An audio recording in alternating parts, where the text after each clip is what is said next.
देखिए, इसकी मुख्य वजह एक तो व्हीकल से निकलने वाला आते पोल्यूशन हैं, चूंकि सभी के राज्यों में उतने अधिक काम नहीं जलाने के अलावे भी विकल्प है, उसके ऊपर खासकर बच्चों और बुजुर्गों के ऊपर जिस तरीके से असरदार साबित हो रहा है, ये कहीं ना कहीं हमारे लिए अच्छी बात नहीं है। औकात से बाहर है, किसान दोषी मुझे नहीं लगता है दिल्ली का हाई डेंसिटी आपका जो प्रदूषण है ये गाड़ियों के वजह डिसेंट्रलाइज किया जा सके तो हो सकता है कि इसमें कुछ बेहतरी हो। के एरियाज हैं वहाँ फैक्ट्रियाँ भी बहुत ज़्यादा महंगा का पॉल्यूशन है और दूसरा फैक्ट्रियों का कोई भी धुआं सरकार सबसे हो, ज़्यादा। चाहे पंजाब हो, हरियाणा हो, यूपी हो, राज्यपाल जी ने पहले किया था सम ये है कि जो पराली जलती है ना पंजाब में, उसकी वजह से जो प्रदूषण होता है ना, ये मुख्य कारण उसका वही है, बंद कर देने चाहिए अभी कुछ ये टाइम में। दिल्ली नहीं आशा, ये गैस का चैम्बर है और सबको बीमार करके ही जाना है। नमस्कार दोस्तों, मैं आशीष कुमार और आपको लेके आया हूँ दिल्ली के मंडी हाउस। जैसे कि आप सभी जानते हैं कि सर्दियों के मौसम आते ही दिल्ली की जो वायु प्रदूषण होती है वो कितनी बढ़ जाती है।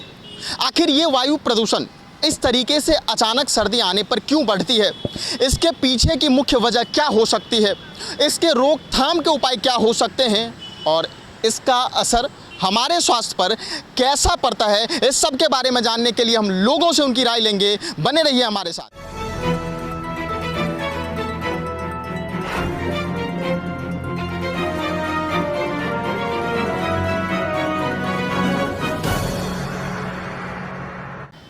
तो जैसे कि आपको पता है कि दिल्ली में प्रदूषण अचानक से बढ़ी हुई है और ये हर एक साल से ही होता आ रहा है। तो इस मामले में बातचीत करने के लिए कि आखिर ये क्यों होती है, हमारे साथ मौजूद हैं एक दिल्ली वासी। हम इनसे जानने का प्रयास करेंगे। सर, सबसे पहले आपका क्या नाम हुआ? मेरा नाम विकास अरोड़ा है। आपका बहुत बहुत स्वागत है हमारे इस प्रोग्राम में सर। जी धन्यवाद। सर, जैसे कि देख रहे हैं अचानक से दिल्ली में सर्दी आते ही एयर पॉल्यूशन बढ़ जाती है। इसके पीछे की मुख्य वजह क्या हो सकती है, इसके रोकथाम के उपाय क्या हो सकते हैं और इसका असर हमारे स्वास्थ्य पे कैसे पड़ता है? देखिए, इसकी मुख्य वजह एक तो व्हीकल से निकलने वाला पोल्यूशन है और जैसा कि हम लोग न्यूज़ चैनल के माध्यम से देखते हैं कि जो पराली हमारे पड़ोसी राज्यों में जलाई जाती है उसकी वजह से भी इसमें पोल्यूशन में वो उसका कंट्रीब्यूशन रहता है। और शायद मुझे लगता है दिल्ली का हाई डेंसिटी, क्योंकि हम लोग बहुत कम एरिया में बहुत सारे लोग रहते हैं, वो भी शायद इसका एक कारण है। और जहाँ तक इसके रोकथाम का विषय है, मुझे लगता है चूँकि हर व्यक्ति दिल्ली एक पैसे के उससे या कारोबार या नौकरी की वजह से आना चाहता है, तो यदि इस चीज़ों को डिसेंट्रलाइज़ किया जा सके तो हो सकता है कि इसमें कुछ बेहतरी हो सकती है। बाकी तो अगर लोकल ट्रांसपोर्ट हालांकि काफ़ी स्ट्रॉन्ग किया गया है, मेट्रो है, बाकी बसेज हैं, पर फिर भी व्हीकल्स बहुत ज़्यादा हैं, उसकी वजह से भी प्रदूषण बहुत ज़्यादा होता है। दिल्ली के बढ़ते वायु प्रदूषण के ऊपर बातचीत करने के लिए हमारे साथ दो और लोग मौजूद हैं। हम इनसे भी वही जानने का प्रयास करेंगे कि आखिर दिल्ली में इस तरीके से प्रदूषण क्यों बढ़ रही है, वो भी केवल सर्दियों में। तो सर, सबसे पहले कि दिल्ली में जिस तरीके से अचानक सर्दियों में ये वायु प्रदूषण अचानक से जो बढ़ती है, इसके पीछे की मुख्य कारण क्या हो सकती है, इनके रोकथाम के क्या उपाय हो सकते हैं और इसका असर हमारे स्वास्थ्य पर कैसा पड़ रहा है? सर, केजरीवाल जी ने पहले किया था सम विषम का, जो हाँ ये नंबर, ये एक दिन ये एक नंबर, ये एक तो पहला ये इसको सर। दूसरा कह रहे थे जब पुआल जलाता हरियाणा पंजाब इसीलिए आता, वो हमारा सरकार नहीं है। अब तो पंजाब में उनका सरकार है, उनको तो इस पर विचार करना चाहिए। अच्छा, दूसरा यहाँ इतना प्रदूषण है, अब वो भाग के चलेंगे मध्य प्रदेश में प्रचार करने के लिए, तो हमारे बारे में क्या सोचेंगे सर? हाँ, तो हम यही आग्रह करेंगे जो सब पार्टी मिलके दिल्ली के बारे में सोचे और कहे जो ये कैसे होगा इसका निदान, क्योंकि वही लोग सबसे ज़्यादा पढ़ा लिखा है, कानून तो वही बनाते हैं ना सर।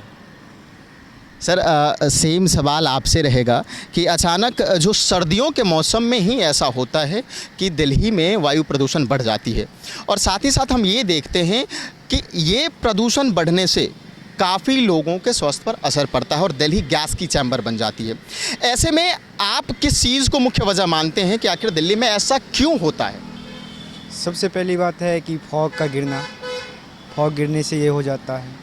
और दूसरी बात कि अभी नवंबर के समय में आते आते पराली जलते हैं, पराली भी बहुत जलते, बहुत ज़्यादा मात्रा में जलते, इसीलिए हो जाते हैं। तो उसकी रोकथाम के लिए कुछ उपाय हो तभी हो पाएगा।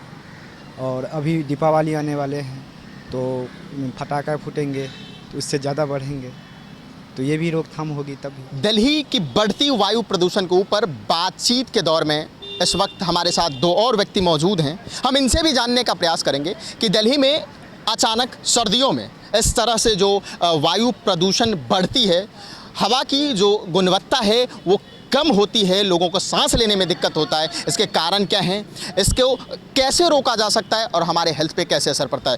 तो सबसे पहले सर, जैसे कि आप देखते हैं सर्दियों में अचानक से वायु प्रदूषण बढ़ जाती है राष्ट्रीय राजधानी दिल्ली में।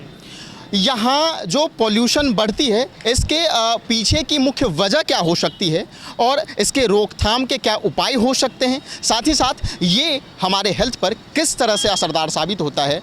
देखो, सबसे पहले तो जो असली हमारे शरीर बहुत ख़तरनाक असर पड़ता है, ठीक है। और इसका जो मुख्य कारण ये है कि जो पराली जलती है ना पंजाब में, उसकी वजह से जो प्रदूषण होता है ना, ये मुख्य कारण उसका वही है। और दूसरी चीज़ ये है कि जो आपका जो प्रदूषण है ये गाड़ियों की वजह से, क्योंकि दिल्ली शहर में बहुत गाड़ियाँ हैं, हर बंदे के पास आज कार है और इसकी वजह से बहुत ज़्यादा प्रदूषण होता है, ठीक है।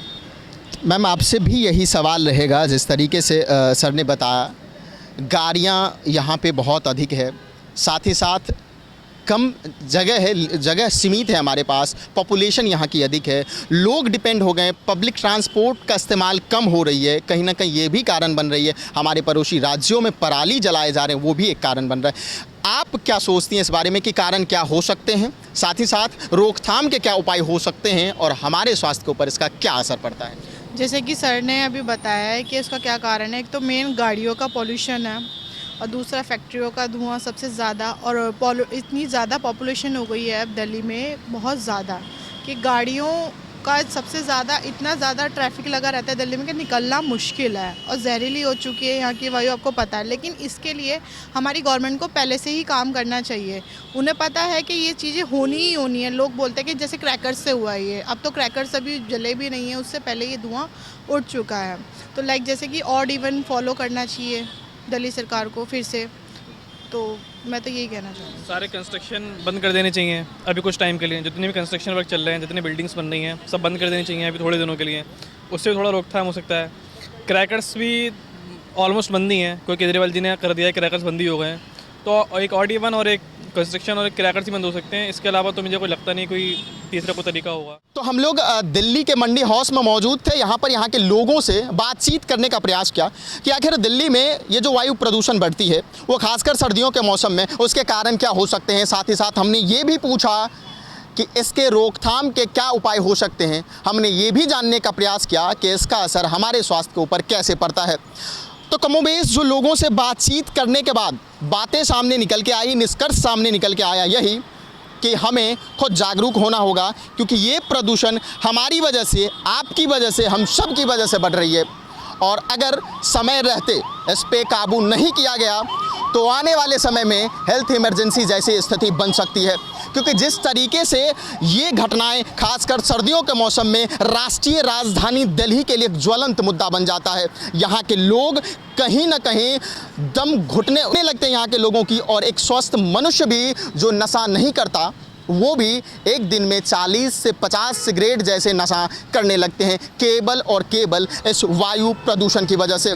तो हमें खुद से जागरूक होना होगा, खुद के कुछ नियम हैं जिनको पालन करने होंगे। आप अपने आसपास सफाई रखें, साथ ही साथ बाहर कम निकलें, ज़रूरी हो तभी निकलें, और निकलें तो मास्क का प्रयोग करें। साथ ही साथ पब्लिक ट्रांसपोर्ट की ओर आप बढ़ें, ना कि निजी वाहनों का अधिक से अधिक प्रयोग करें।